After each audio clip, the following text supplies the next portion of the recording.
La Maravilla. Segunda serie. Sección instructiva. El amor. Por J. Michelet. 1861. Introducción. Objeto de la obra. La cuestión del amor precede lógicamente a las de la familia, de la sociedad y del Estado. El sentido moral ha decaído. Afición a los goces solitarios, alcoholes y narcóticos. Poligamia de Occidente. Enfermedades del cerebro y de la matriz. Hasta los animales tienden a la unión monogámica. Se ha descuidado el estudio de las dos fases esenciales del amor. El amor no es una crisis, ni un drama, sino una epopeya. Lo modifican la voluntad y el arte. El título completo de esta obra, el que expresaría perfectamente su objeto, su sentido y su valor, sería la emancipación moral por medio del verdadero amor. La cuestión del amor yace inmensa y oscura en las profundidades de la vida humana, sosteniendo sus bases mismas y sus primeros cimientos. La familia se apoya en el amor y la sociedad en la familia. Luego el amor precede a todo, tal ciudad, tales costumbres. La libertad sería una palabra si se observaran costumbres de esclavos. Vamos a buscar el bello ideal, pero el que puede realizarse en nuestros días, y no el que ha de aplazarse para una sociedad mejor, porque para que todas las reformas sean posibles es preciso principiar por la del amor y la familia. En nuestra época existe un hecho innegable, y es que el sentido moral ha decaído en medio de tantos progresos materiales e intelectuales, y que únicamente una cosa,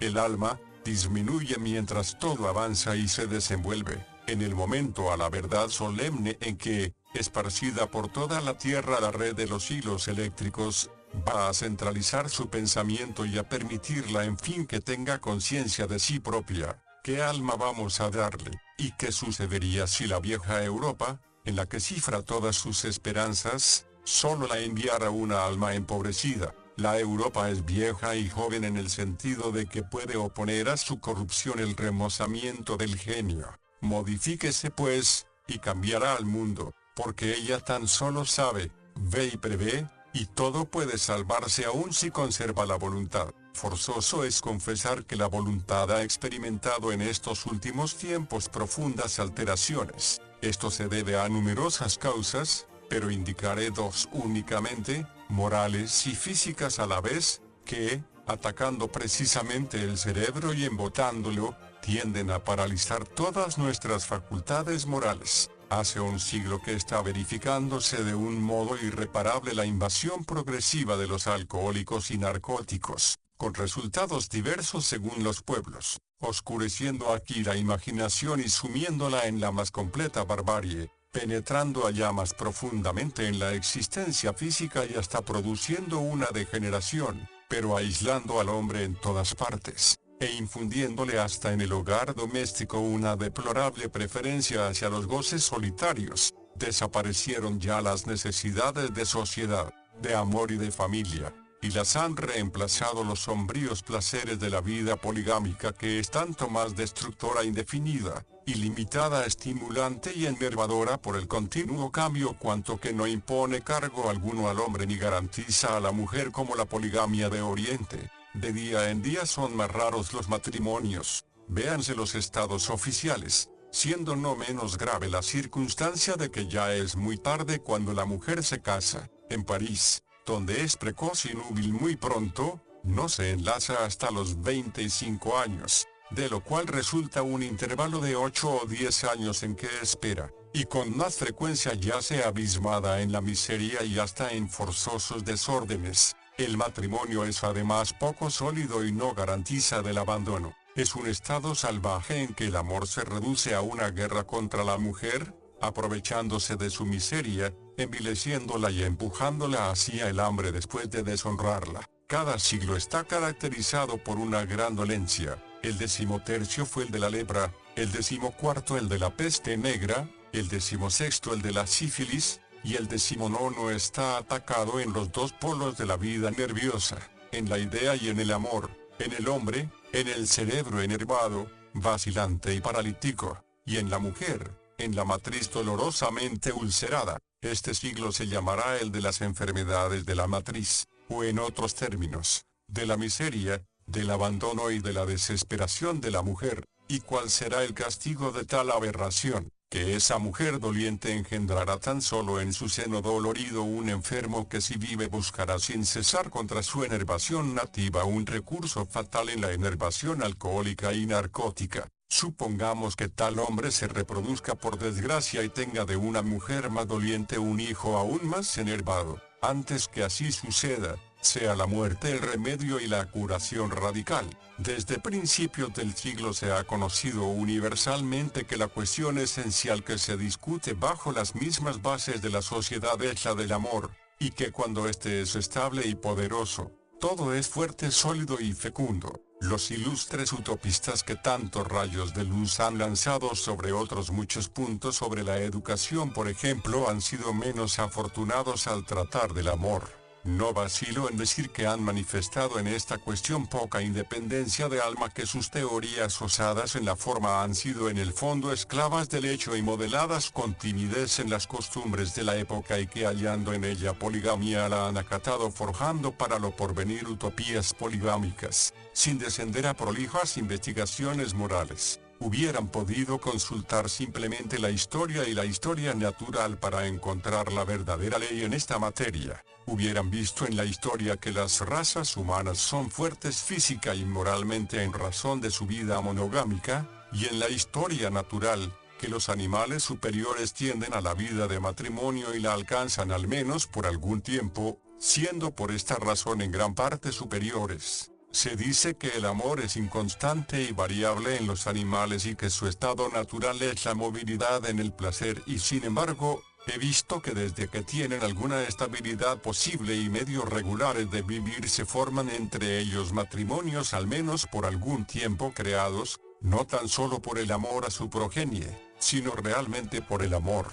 Más de 100 veces he hecho esta observación, especialmente en Suiza, en una pareja de pinzones. Habiendo muerto la hembra, el macho quedó sumido en la desesperación y dejó morir sus hijuelos. ¿Qué móvil le detenía en el nido más que el amor?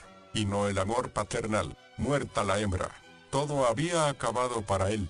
La escasez del alimento al avanzar la estación obliga a muchas especies a romper sus matrimonios pasajeros, en cuyo caso, como las parejas se ven precisadas a separarse y a extender el radio donde buscan sus provisiones, no pueden ya volver por la noche al mismo nido. Así, pues, no los divorcia la voluntad, sino el hambre, y se interrumpen y anulan los pequeños progresos de industria que ocasiona siempre la estabilidad del matrimonio. De otra suerte no se separarían. No les retiene tan solo el placer, porque no puede darles mucho la hembra fecundada, sino el verdadero instinto de la sociedad de la vida común, el goce de sentir a su lado una alma tierna suya, que cuenta contigo, que te llama, que te necesita, que no te confunde jamás con ninguno de la misma especie, que solo escucha tu canto, y que te responde con frecuencia con esos gritos quejumbrosos y tiernos, por decirlo así, en voz baja, para ser oída de uno solo, y de su corazón al tuyo. En nuestros días han vuelto a suscitarse con ahínco las cuestiones del amor, y las han agitado vigorosamente escritores de genio, obras en novelas inmortales, obra bajo una forma teórica, elocuente, dura y austera. Me abstengo de examinar sus obras por razones fáciles de adivinar, pues bastante se verá en la mía la diferencia de nuestras opiniones, y únicamente me tomaré la libertad de decir, a pesar de mi admiración y mi simpático respeto, que ni unos ni otros han penetrado bastante en el fondo del asunto, y que permanecen aún oscuras sus dos fases, la fisiológica y la práctica. La discusión continúa sin que sepan o se dignen observar que se apoya en más de un punto sobre el que ha dado su fallo y solución irrevocable la autoridad suprema de los hechos. Una serie de descubrimientos, desde 1827 a 1817, ha revelado el objeto del amor. La mujer, en su misterio esencial por mucho tiempo ignorado y desconocido, y conocemos ya a este ser sagrado que se levanta en realidad como el más santo de los santos de la naturaleza, en lo que precisamente la acusaba la Edad Media de impureza. Ha sido conocida la variación legítima de la mujer, así como su estabilidad, que constituye el carácter fatalmente duradero de la unión y del matrimonio.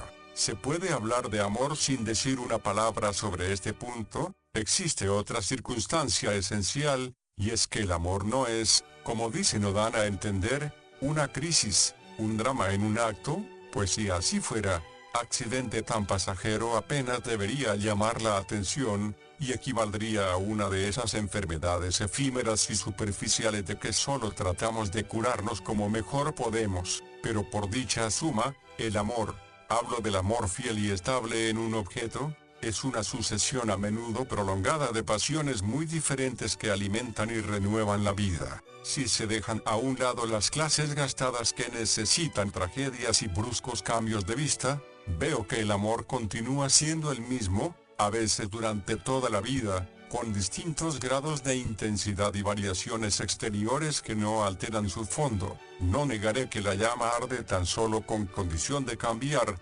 alzarse, descender, volver a elevarse y variar de forma y color, pero la naturaleza ha obviado este inconveniente haciendo que la mujer varíe de aspecto sin cesar y que una contenga mil. La imaginación del hombre varía también el punto de vista, y la situación dibuja sobre el fondo, generalmente sólido y tenaz, del hábito cambios que modifican y rejuvenecen el afecto. No toméis la excepción, esto es, las clases elevadas y novelescas, sino la regla general, la mayoría, los matrimonios de trabajadores, es casi la totalidad, y veréis que el hombre, 7 años y 10 tal vez más viejo que la mujer y más práctico en la ciencia de la vida, domina al principio a su joven compañera con la experiencia y la ama en cierto modo como a una hija. No tarda la esposa en igualarle o superarle, y acrecentando su importancia la maternidad y la prudencia económica,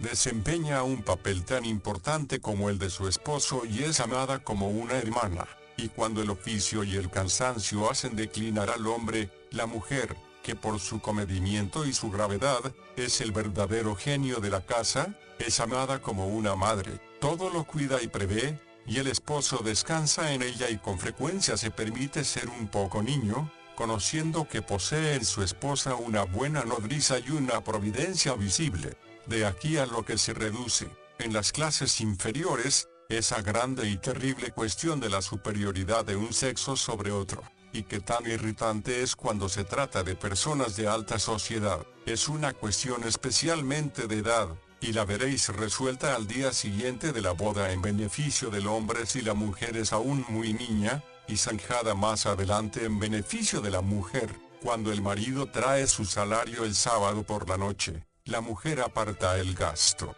de la semana, el alimento de los hijos, deja el resto a su marido para sus diversiones, y solo de sí propia se olvida. Si el amor no es más que una crisis, también puede decirse que el Loira es una inundación, pero advertid que este río influye de mil y mil modos en su curso de 200 leguas en su acción tan múltiple y variada, como vía de comunicación, como riego de los cultivos, como purificador del aire, y que se le haría una injusticia considerándolo únicamente bajo ese aspecto violento que os parece más dramático. Dejemos su drama accidental, que en realidad es secundario, y considerémosle más bien en la epopeya regular de su gran vida de río y en sus influencias saludables y fecundas, que no son menos poéticas. No hay duda que el momento del drama es interesante en el amor, pero es el de la violencia fatal que no se puede presenciar y en el que se influye muy poco.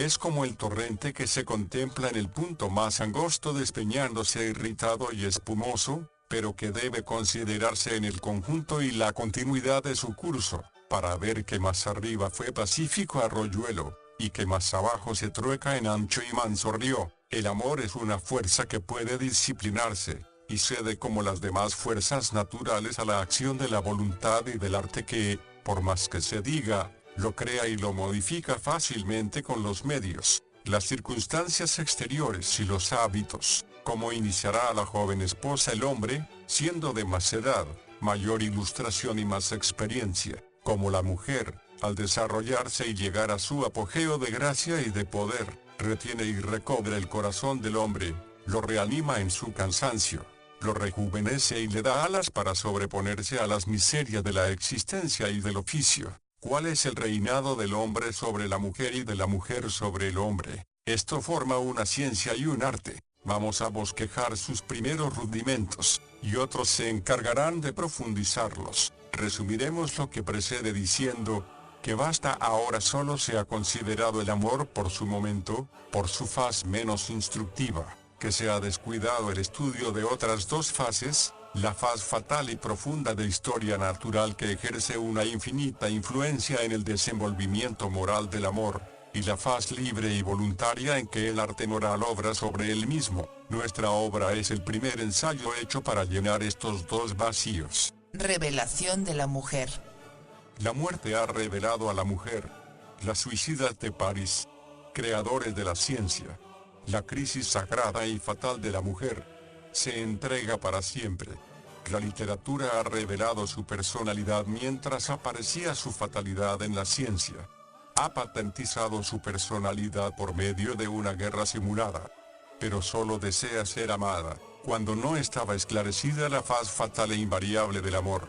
No se sabía a punto fijo dónde comenzaba su libertad, su acción espontánea, personal y variable. La mujer era un enigma, y podía hablarse eternamente de ella, en pro y en contra. No faltó entre los argumentadores quien se adelantó y zanjó la discusión. Era uno que estaba muy enterado del asunto, era la hermana del amor, la muerte. Estas dos potencias, opuestas en la apariencia, van siempre acompañadas, y si luchan, es con iguales fuerzas. El amor no mata a la muerte, ni la muerte mata al amor, y en el fondo reina entre ellas un acuerdo prodigioso, y cada una de ellas explica a la otra. Advertid que para comprender la vida al exhalarse se necesitaba la muerte bajo su forma rápida y cruel, la muerte violenta.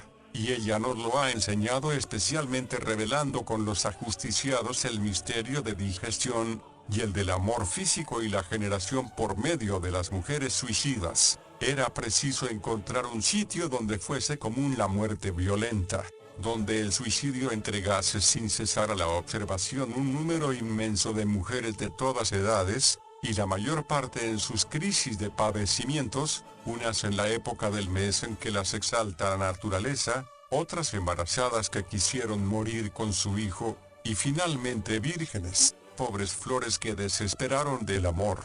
Ignoro cuál sea el guarismo total respecto a París, pero la morgue, que es el sitio donde se exponen los cadáveres de las que mueren en su casa, recibe 50 al año, es decir, 500 en 10 años. Número inmenso si se tienen en cuenta su timidez natural y el horror que les infunde la muerte. ¿En qué meses son más comunes estas muertes violentas? En los hermosos y apacibles meses en que ama la mujer y siente con mayor crueldad el abandono. Porque es una verdad demostrada que el hombre anhela con más ahínco el amor y la generación en las fiestas de invierno y los banquetes con que terminan, y la mujer en la estación de las flores, bajo las influencias más puras de la naturaleza rejuvenecida, del sol y de la primavera, entonces soportan mucho menos su doloroso aislamiento y sus miserias sin consuelo, y prefieren la muerte. Está tan distante de comprenderlo así la estadística, que confunde a la mayor parte de las que mueren así en la exaltación del amor bajo el nombre de dementes. La ciencia se puso en camino desde principios del siglo hacia la gran revelación. Geoffrey Saint-Hilaire y Serres crearon la embriogenia. Baer, 1827, inauguró la ovologia, en cuya empresa le siguieron los señores Negrier y Coste, y un maestro, Pouchet de Rouen, formuló en 1812 toda la ciencia, cimentándola para lo porvenir con audaz grandeza por medio de una obra de genio. Apenas se habían hecho algunas observaciones sobre los mamíferos y muy pocas sobre la mujer, pero el ingenioso y sabio Coste y su hábil auxiliar Herbert, artista anatómico, alcanzaron la gloria y la dicha de ver completa la verdad. pues durante cerca de 10 años, desde la creación de la Cátedra de Obología hasta la publicación del incomparable atlas que completa sus revelaciones, pudieron leer en la muerte, y centenares de mujeres les entregaron el supremo misterio de amor y de dolor. Pero, ¿cuál es en suma el resultado de esta investigación solemne? ¿Qué se desprende de este inmenso y cruel naufragio de mujeres, de este aluvión funerario que nos arrojan anualmente el aislamiento, el abandono, el amor engañado y la desesperación? Subsiste en este naufragio una gran verdad que modifica de un modo infinito la idea que se tenía de la mujer, que lo que la Edad Media insultaba y degradaba llamándolo impureza es precisamente su crisis sagrada, lo que la constituye un objeto de religión, eminentemente poético. Así lo había creído siempre el amor. Y tenía razón, quien se equivocaba era la ciencia torpe de aquella época. Pero la mujer halla bajo el peso de una gran fatalidad. La naturaleza favorece al hombre, a quien se la entrega débil, amante, dependiente de una constante necesidad de ser amada, de ser protegida, y amando de antemano a aquel a quien Dios parece conducirla. Para desconfiar, resistirse y detenerse en su pendiente necesita más fuerza de alma que desplegaríamos jamás nosotros, y 10 veces más virtud. ¿Qué deber nos impone la naturaleza al confiar su inocente hija a la magnanimidad del hombre? Existe, empero, una observación mucho más grave. Hechos dimanados de otro origen principian a demostrar como una verdad que la unión de amor, en que el hombre se conduce tan a la ligera, es para la mujer mucho más profunda y definitiva de lo que había podido creerse. Se entrega enteramente y para siempre.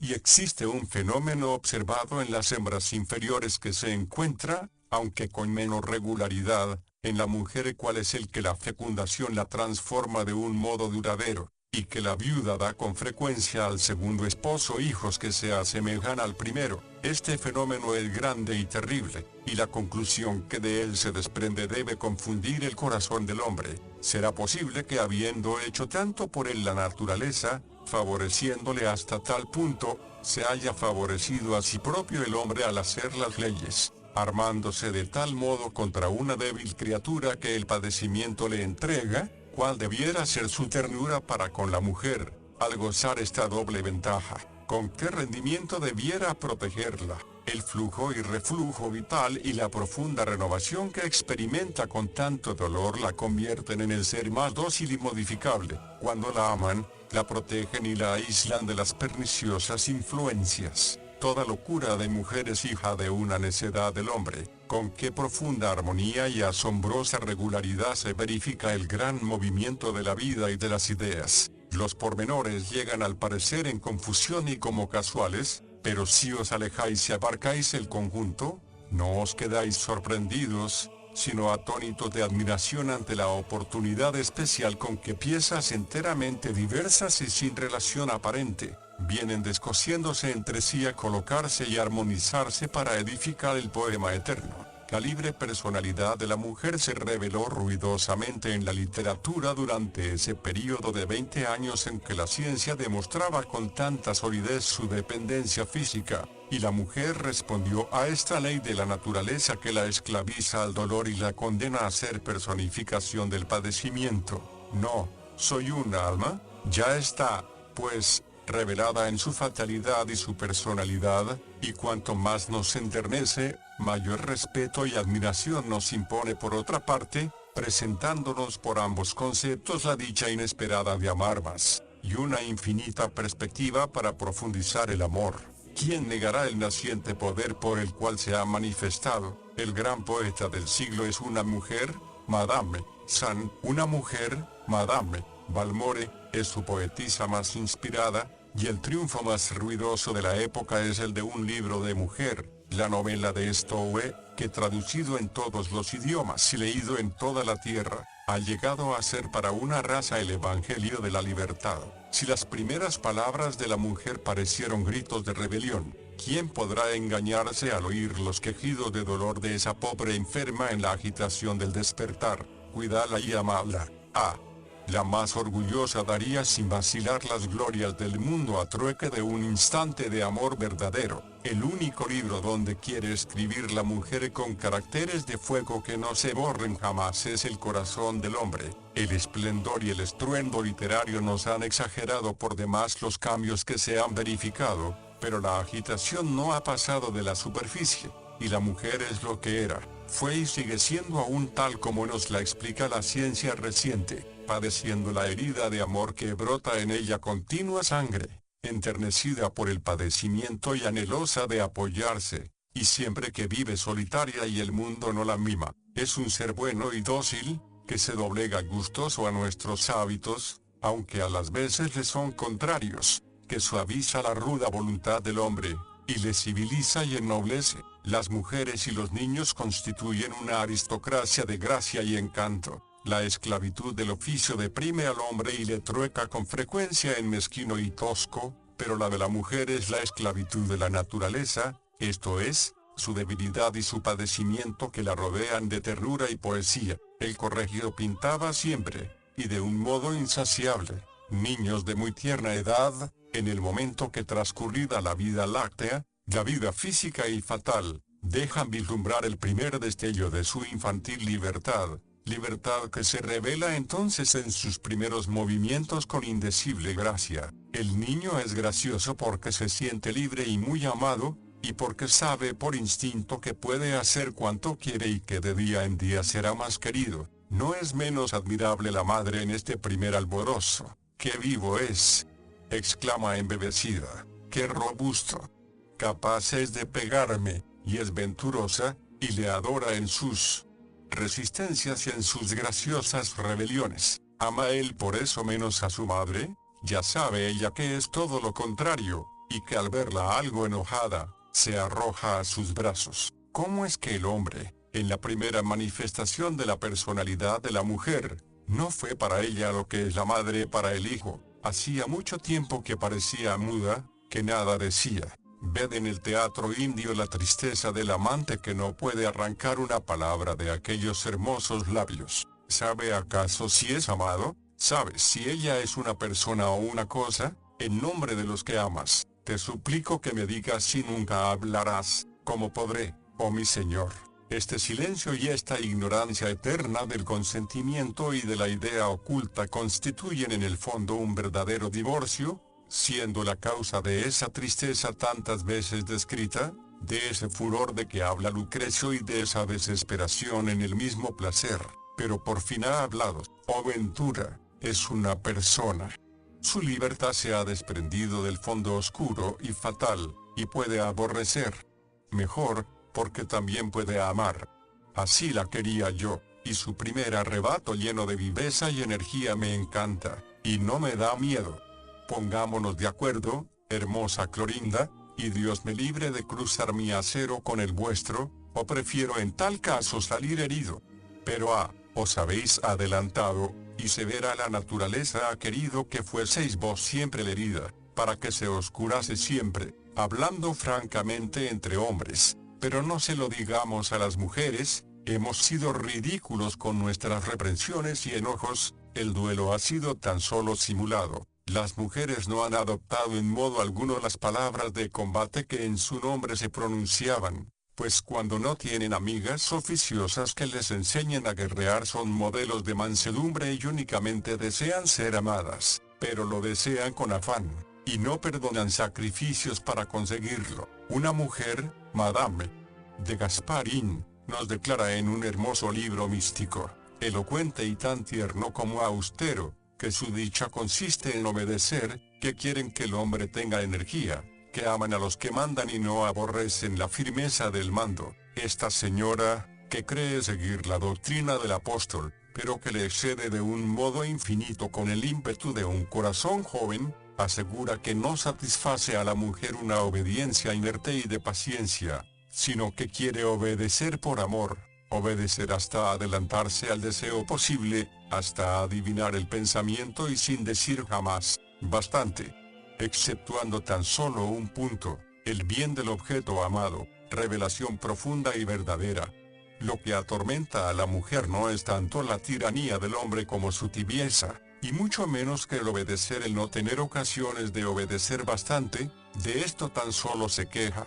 No haya valla, no haya protección alguna extraña, que, como dice muy bien el autor, solo sirven para enemistar a los esposos y hacer a la mujer miserable. Nada quede entre ella y él, porque la mujer se le presentará fuerte con su debilidad y con su seno desarmado, con ese corazón que por él late. Es una guerra de mujer en la que saldrá vencido el más valiente. ¿Quién tendrá entonces valor para discutir si ella está a mayor altura o bajeza que el hombre? Representará a los dos a un tiempo, y será, para el hombre lo que el cielo para la tierra, estará encima, debajo y en torno suyo. De ella nacimos, por ella vivimos, nos rodea, la respiramos, y es la atmósfera y el elemento de nuestro corazón. Origen de esta obra. La idea de esta obra se remonta al año 1836. Se corroboró en 1844. Confianza que manifestó la juventud al autor. Apoyo que le prestó la amistad de médicos ilustres. Fatalidad voluntaria, hábitos y arte de amar. De la forma de esta obra, la idea de esta obra y de la profunda necesidad social que aspiraba a satisfacer se presentó a mi mente con toda su gravedad 3 veces en el espacio de 25 años. La primera vez, en 1836, ante una turbia oleada literaria que nos inundaba, deseé demostrar la historia del amor. Me bailaba en plena Edad Media, pero como aún no se habían publicado los textos esenciales, me paré por fortuna después de escribir algunas páginas aventuradas sobre las mujeres de aquellos siglos, la confianza de la juventud, y, me atreveré a decirlo, la simpatía universal me honraban en 1844 cuando ocupaba la cátedra de moral y de historia. Entonces vi y supe muchas cosas, me enteré de las costumbres públicas, y sentí la necesidad de un libro grave sobre el amor. En 1849, cuando nuestras tragedias sociales acababan de desgarrar los corazones, se esparció en la atmósfera un frío terrible, y parecía que toda la sangre se había retirado de nuestras venas, ante un fenómeno que se presentaba como una inminente extinción de toda vida. Hice un llamamiento al escaso color que quedaba aún, e invoqué en auxilio de las leyes una corrección de las costumbres y la depuración del amor y la familia. Es digna de mencionarse la ocasión que se me ofreció en 1844. Veo al reunir mis recuerdos y al volver a hojear mis numerosas correspondencias de aquella época, que la causa de la confianza particular que me manifestó el público consistía en que se me creía un verdadero solitario, extraño a toda bandería, alejado de las contiendas de la época y encerrado en mi pensamiento. Este aislamiento no carecía, sin embargo, de inconvenientes. En primer lugar,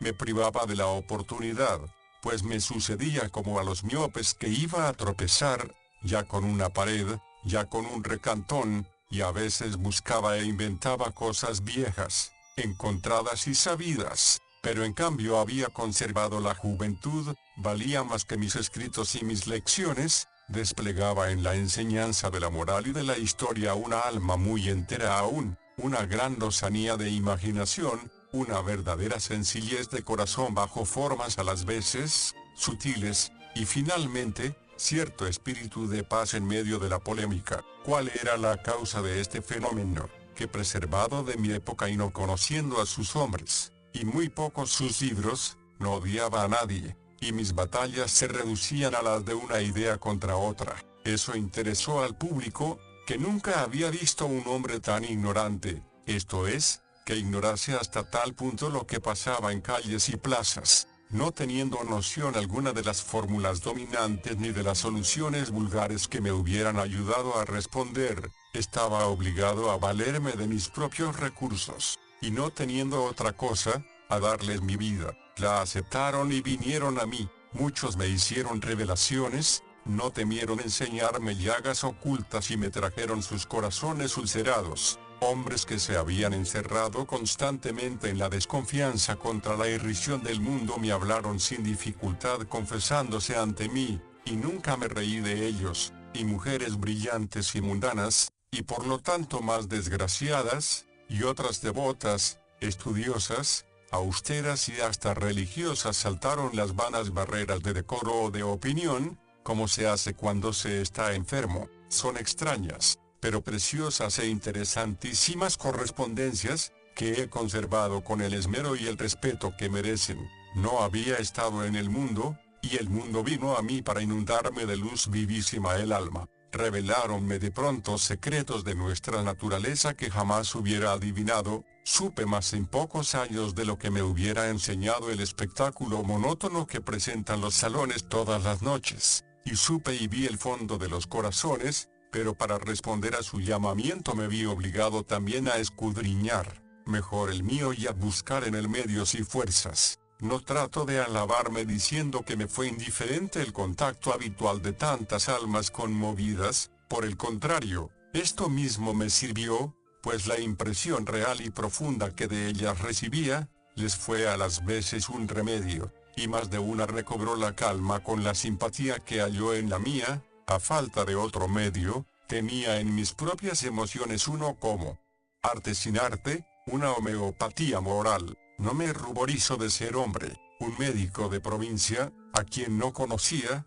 me escribió un día anunciándome que acababa de perder a su amada con la que debía casarse antes de 8 días y que estaba desesperado. Nada deseaba ni pedía sino el decir a un hombre, a quien creía de corazón, que estaba desesperado. ¿Qué podía responder? ¿Qué podía decir? ¿Qué palabras? ¿Qué razones y qué consuelos podrá hallar para tan terrible golpe? Quise, sin embargo, contestarle en el acto, y lo hice como mejor me fue posible. Estaba escribiendo mi carta, que creía sobrado inútil, cuando me interrumpí para volver a leer la suya, y sentí en ella una fuerza tal de inconsolable dolor, que la pluma se me cayó de la mano. Sí, aquello no era una carta, sino el suceso mismo, tan ingenuo como cruel. Vi en ella la escena completa, y mis lágrimas inundaron el papel borrando lo que había escrito, pero aunque casi no podía leerse, la cerré, y se la envié tal como estaba.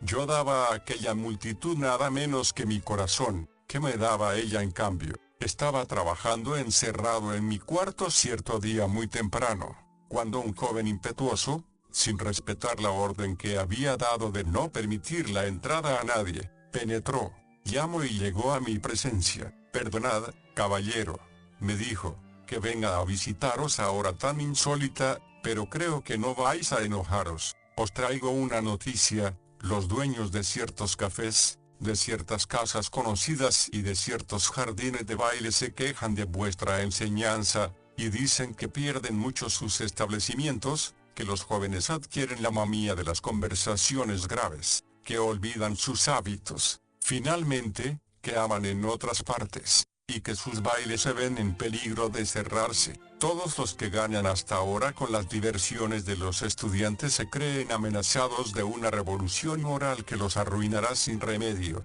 Le tomé la mano y le dije, si se realizan lo que me anunciáis, os declaro que eso fuera para mí el triunfo y la victoria. No aspiro a otro lauro. El día que los jóvenes adquieran costumbres graves, quedará salvada la libertad. Efectúese tal resultado, y lo llevaré para lección nuestra como corona de mi vida que haré depositar en mi sepulcro. Salió, me quedé solo y dije para mí, en cambio les haré tarde o temprano un regalo, les escribiré el libro de la emancipación de las servidumbres morales, el libro del verdadero amor, que lejos estaba en aquella época de sospechar la grandeza y la dificultad de un asunto tan vasto y profundo. Ignoraba especialmente las renovaciones originales e inesperadas que el amor experimenta de edad en edad. Lo pasado pesaba con exceso sobre mí, la historia me oprimía, y yo me exponía a continuar siendo lo que había sido hasta entonces, artista erudito. Deseaba emancipar mi época, y fue ella la que me emancipó. Aquellas almas confiadas y transparentes de jóvenes que se franqueaban me revelaron muchas cosas, y me proporcionaron sin saberlo una parte considerable del gran tesoro de hechos de que poco a poco salió esta obra, pero nada me ha servido más que la amistad de aquellos a quienes nada se oculta, esto es, la de los médicos. He conocido con intimidad a varios de los más ilustres de este siglo, y he sido durante 10 años, más que amigo, me atrevo a decirlo, hermano de un fisiólogo eminente que conservaba en las ciencias naturales el sentido exquisito de las cosas morales. Lo que más llamaba mi atención en aquel hombre de infinito ingenio y de extremada finura era la perfección calculada de su vida doméstica. Tenía una mujer fea, pero graciosa, ignorante y encantadora, y había encontrado el medio de asociarla a sus ideas, sus investigaciones y a sus descubrimientos. Trabajaba sin aparato, sin ostentación de instrumentos ni de laboratorio, junto a ella y al lado del hogar, inventando aparatos reducidos y cómodos para hacer en un aposento investigaciones a menudo complicadas que, seguidas en grande escala, le hubieran tenido fuera de casa, lejos de ella y roto la permanente armonía de su espíritu. Le aconteció una gran desgracia. Aquella señora se volvió loca a consecuencia accidental de una enfermedad de su sexo, y deliró durante 1 año o 2, pero la conservó a su lado y continuó sus trabajos en medio de una distracción y de una pena tan cruel. Su locura era bastante tranquila, pero ella hablaba mucho, soñaba despierta, tenía vanos temores, y mezclaba expresiones extrañas en todas las conversaciones, permitiendo apenas que se siguiera el hilo de una idea, pero nunca se desmintió la paciencia de su marido. Un día, al manifestarle la admiración que me causaba su conducta, me dijo, en una casa de curación la tratarían con dureza, o no sufriendo sus extravagancias, la volverían enteramente loca y jamás recobraría la razón, pero bien tratada, sin experimentar asombro ni sustos, no viendo más que un rostro amigo y no oyendo más que palabras coordinadas y razonables, se curará con el tiempo y sin otro remedio. Y así sucedió en efecto. Creo que no es posible citar un ejemplo más notable de afecto. Los jóvenes se creen superiores en amor a los primeros raptos por una joven y bella querida que no trae más que rosas, y dicen que darían por ella su vida. No lo sé, la vida es con frecuencia una cosa fácil de dar, pues es negocio de un momento, pero la dulzura perseverante de una paciencia a toda prueba que sufre durante años enteros el suplicio de la interrupción, y fortalece una pobre alma errante y enferma, poseída de sus malos sueños, es tal vez la prueba más grande y fuerte de amor. Lo que me sorprendía especialmente era la obediencia que él obtenía de ella en cosas que no podía comprender, lo cual era resultado de la comunicación completa y del perfecto apoyo moral en que había vivido hasta entonces. Con un cuerpo tan alterado y una alma enteramente desfallecida, subsistía en ella cierta cosa que sobrevivía a todo,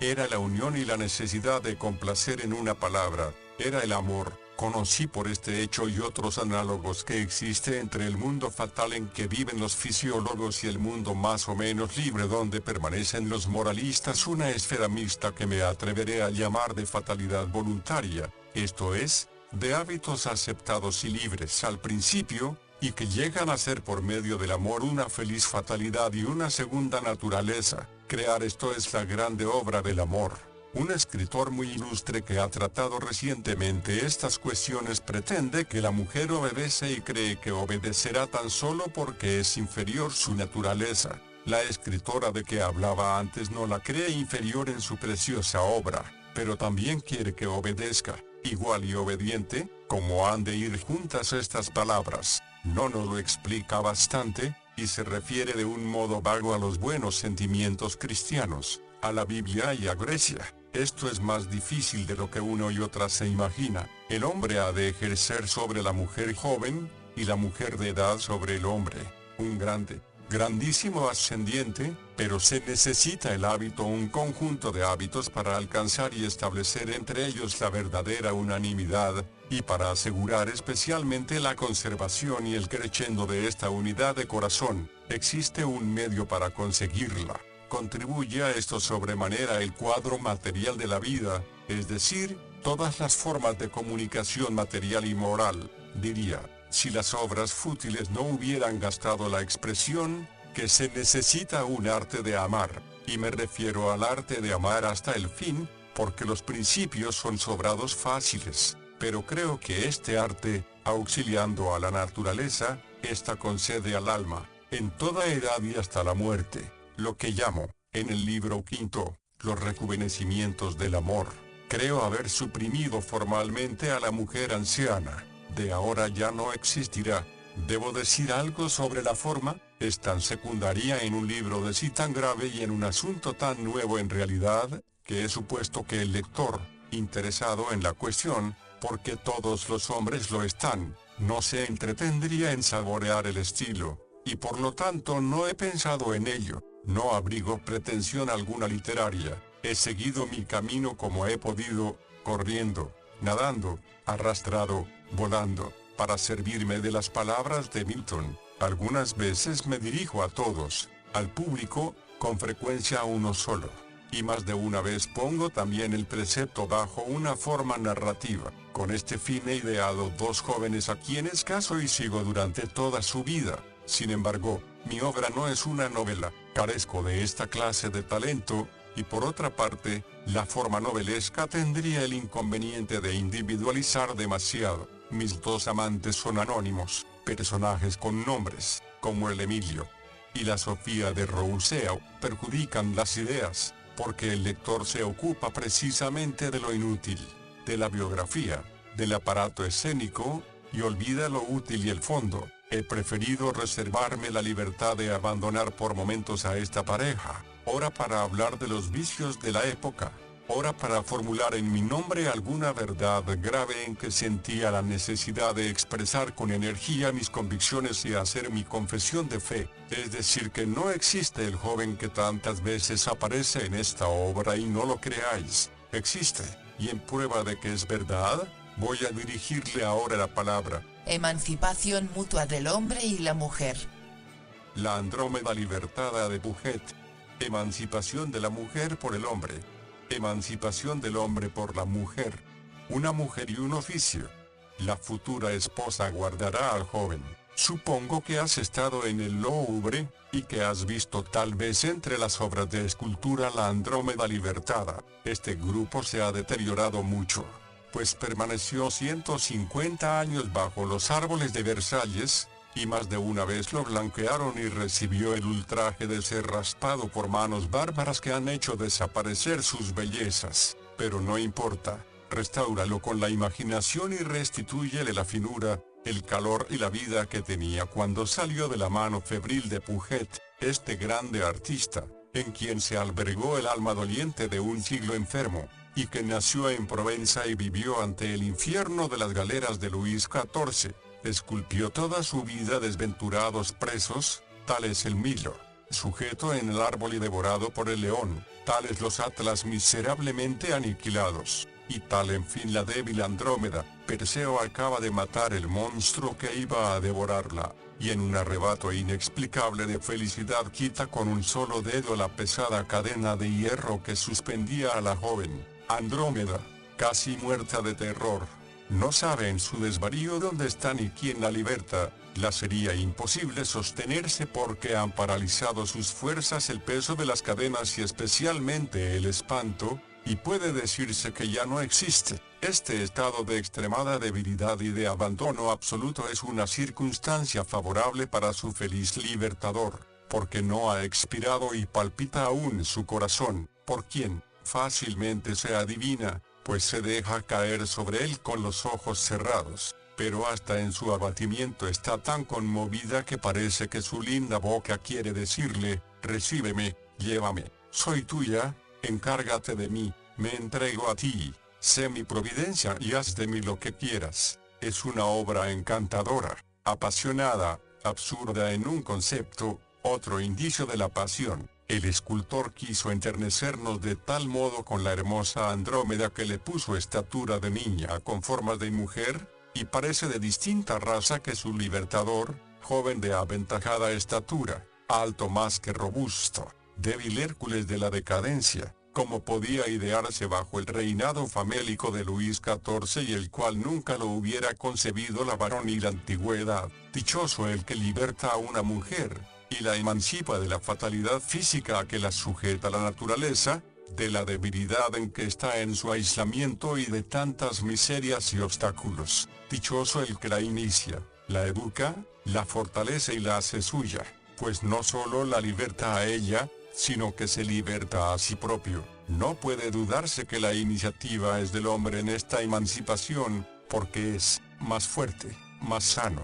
No estando sujeto especialmente a la gran dolencia de la maternidad, tiene una educación más sólida, está favorecido por las leyes, ejerce los mejores oficios, gana mucho más, y como tiene la locomoción, cambia de posiciones cuando no está bien. Pero la pobre Andrómeda, debe morir sobre su peñasco, y si tuviera destreza para libertarse de él y dejarle, diríamos, es una corretona. Pero una vez libertada por ti, querido Perseo, ¿de cuántas servidumbres va a emanciparte? Hagamos la enumeración, de la servidumbre de bajeza. Si tienes la felicidad en el hogar doméstico, no irás por la noche a buscar el amor bajo los humosos quinques de un baile y la embriaguez del arroyo. De la servidumbre de debilidad no te arrastrarás como tu triste compañero, ese joven viejo, linfático, pálido y consumido que hace reír a las mujeres, porque el amor verdadero te conservará y concentrará tu fuerza. De la servidumbre de tristeza, el que es fuerte y hace las obras del hombre, el que al ir a trabajar deja en su casa una alma amada que le ama y que solo piensa en él, tiene por lo tanto lleno de alegría el corazón y está contento todo el día.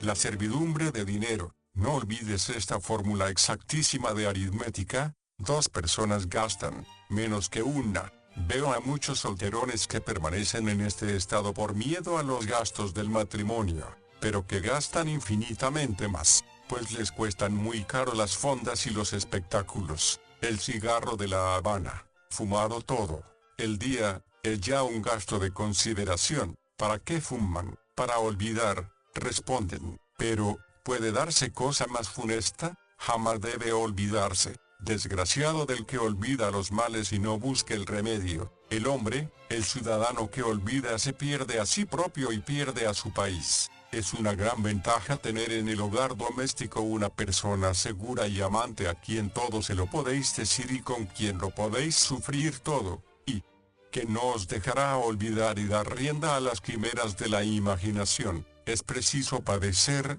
amar y pensar. Esta es la verdadera vida del hombre. Muchos se dan por solteros, pero, ¿quién lo es en verdad? Los he buscado, pero nunca he hallado este ser mitológico. He visto en verdad a todo el mundo casado por medio de matrimonios temporales, secretos y vergonzosos, a unos por 3 meses, a otros por 8 días y a muchos por 1 minuto, pero estos matrimonios de un momento, que labran la miseria de la mujer, son sin embargo carísimos para el hombre, porque la ballena devora mucho menos que la dama de las camelias. La mujer no gasta nada cuando no tiene amigas cuya competencia la excita y la impele al lujo, y reduce todos vuestros gastos hasta el punto de superar el cálculo matemático que expuse anteriormente, pues no ha de decirse 2 personas, sino 4 gastan menos que una, porque alimenta además a 2 hijos. Cuando el matrimonio es razonable y previsor y la familia no crece con demasiada rapidez,